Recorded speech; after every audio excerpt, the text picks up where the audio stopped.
Okay, this will be an interesting one. Very interesting. Let's see if we can make it look really nice.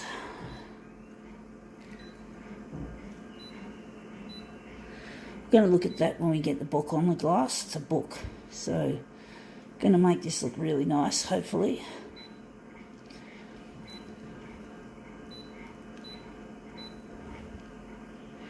Going to make it contrasty. Wondering if we're going to lighten it a little bit, a fair bit. It's going to be really dark. I don't know how it's going to go with the curling issue that I've had sometimes when printing dark, lots of areas with black, lots of black. So let's see what we have. We're photocopying today. What do we got?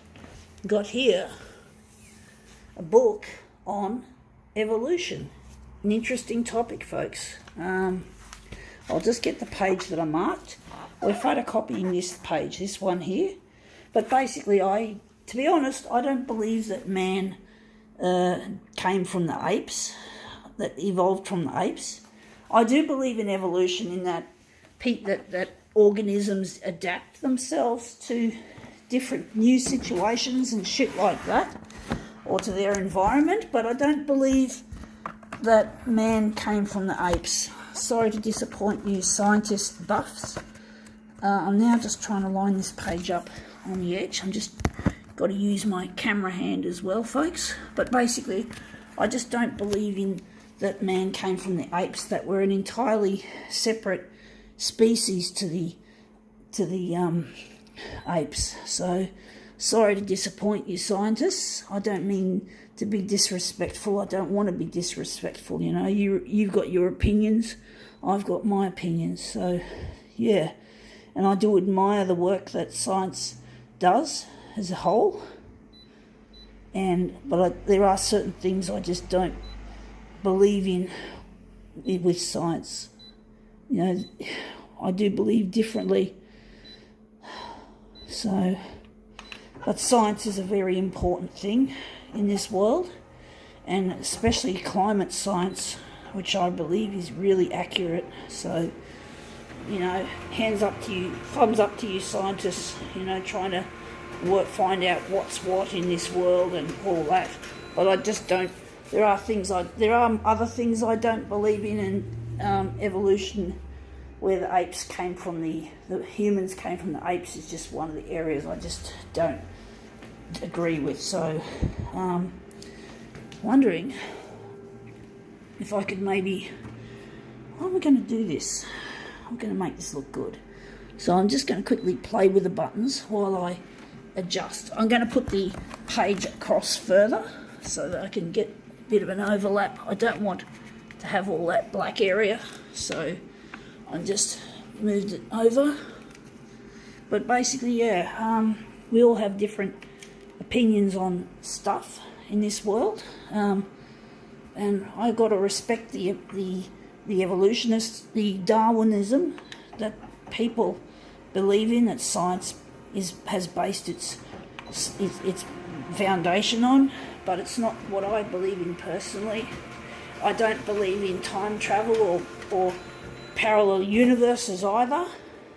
I don't believe in aliens. So I've got, maybe it sounds a bit like I'm not really a science person, but I have my own opinions, and they are very probably considered radical. maybe I could be classified as radical, thinking that these things don't exist. I don't believe in aliens. I don't believe man will colonise Mars. So basically, there's a lot of science that I just don't agree with. I don't believe in teleporting.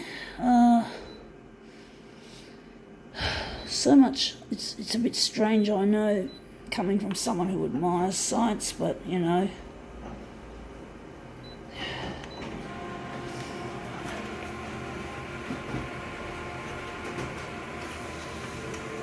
But it's worth reading up on classical science, as I'll call it classical, because it is kind of classical. You know, it is kind of conventional. So being conventional, I think classical is a good term for it. And did I say I don't believe we're colonising Mars? I think I did say that. We just got to get it. When it comes to the environment, we've got to get our shit together as quick as possible, because I do believe that colonising Mars, well, that's a long way into the future, even if it does happen, and we may not get there in time. We may not have all the technology needed to make it happen. So, because we would have burnt out our planet long before we had time to change. So we've got to basically try our best to clean up this planet and to try and look after it, because I got a feeling it's not. I don't think we're going to be able to colonise Mars. Sorry, folks, for the disappointing attitude or the disappointing. I sound a bit disappointing to you guys, because you guys have obviously put your hope in that maybe one day Mars could be used as a new planet to colonise. So sorry to let you guys down, but that's how I see it anyway. But only time will tell if what I say is true. Only time will tell. But it's the love of money that has cocked things up pretty much. That's why we have problems in this world, because people love money too much, and they don't want to look after the planet or the other members of the human race. So they basically love their money, and they're fucking this planet over. These minority groups of rich people, the 1%ers in particular, are really fucking it up. And we don't need them doing this, but they are. They want to do it. They don't care. And we've got to get them to sort of somehow account for their behaviour, because it's mainly them that are causing the bulk of the damage, and then we follow in their footsteps by buying their products and using their services. So, but that's a really nice piece. I think I'll call this scientific discussion quits with this demo. Gotta go.